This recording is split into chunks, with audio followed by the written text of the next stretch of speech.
akan mempresentasikan soal SBMPTN Sejarah. Apa itu Gerakan 30 SPKI, G30 SPKI, dan apa dampak Gerakan 30 SPKI? Jelaskan. G30 SPKI, Gerakan 30 September, yang dilancarkan oleh Partai Komunis Indonesia (PKI), menjadi salah satu sejarah pahit bagi pemerintah Indonesia. Pada waktu itu, peristiwa ini terjadi tepat pada 30 September 56 tahun silam. PKI merupakan salah satu partai tertua dan terbesar di Indonesia. Partai ini mengakomodir kalangan intelektual, buruh, hingga petani. Pada pemilu tahun 1955, PKI berhasil meraih 16,4% suara dan menempati posisi keempat di bawah PNI, Masyumi, dan NU. G30 SPKI dimotori oleh Dipa Nusantara Aidit atau DN Aidit, pemimpin terakhir PKI. Di bawah kendali DN Aidit, perkembangan PKI semakin nyata, walaupun diperoleh melalui sistem parlementer. G30 SPKI terjadi pada malam hingga dini hari, tepat pada akhir tanggal 30 September dan masuk 1 Oktober 1965. Gerakan pemberontakan yang dilakukan oleh PKI mengincar perwira tinggi TNI Angkatan Darat Indonesia. Sedangkan 3 dari 6 orang yang menjadi target langsung dibunuh di kediamannya, sedangkan lainnya diculik dan dibawa menuju Lubang Buaya. Lubang Buaya berada di kawasan Pondok Gede, Jakarta. Secara spesifik, sumur Lubang Buaya terletak di Kelurahan Lubang Buaya di Kecamatan Cipayung, Jakarta Timur. Karena perwira tinggi keenam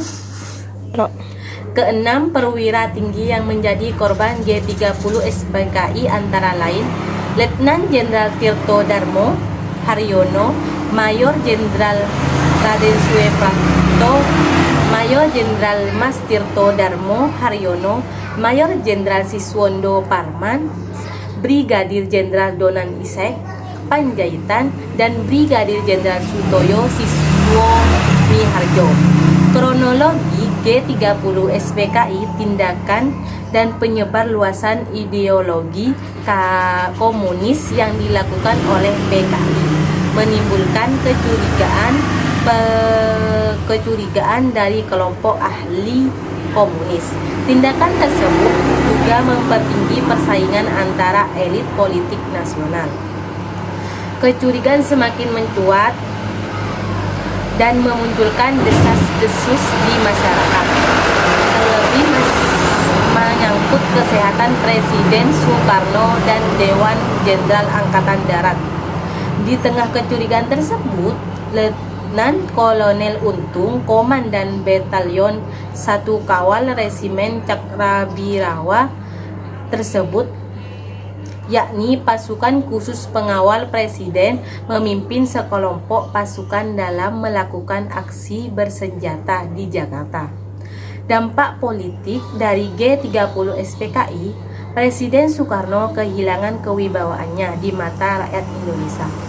Kondisi politik Indonesia semakin tidak stabil sebab muncul pertentangan dalam lembaga tinggi negara. Sikap pemerintah yang belum dapat mengambil keputusan untuk membubarkan PKI sehingga menimbulkan kemarahan rakyat.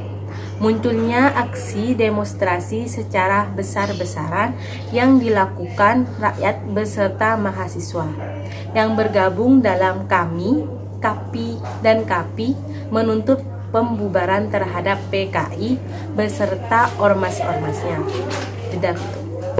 Dampak ekonomi, mengadakan devaluasi rupiah lama menjadi rupiah baru, yaitu Rp1.000 menjadi Rp100. Menaikkan harga bahan bakar menjadi 4 kali lipat, tetapi kebijakan ini menyebabkan kenaikan harga barang yang sulit untuk dikendalikan.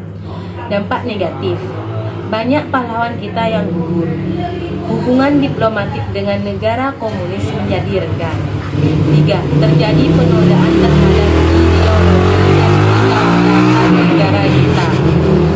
Dampak positif, kita dapat lebih waspada terhadap serangan yang menyerang NKRI, baik dari dalam maupun luar. Kita dapat bersatu dan dapat bertahan atau menyadari bahwa Pancasila adalah jati diri bangsa kita. Dengan adanya G30 SPKI, kedudukan Pancasila dalam negara menjadi lebih kuat. Cukup sekian presentasi dari saya, kurang lebihnya mohon maaf. Assalamualaikum warahmatullahi wabarakatuh.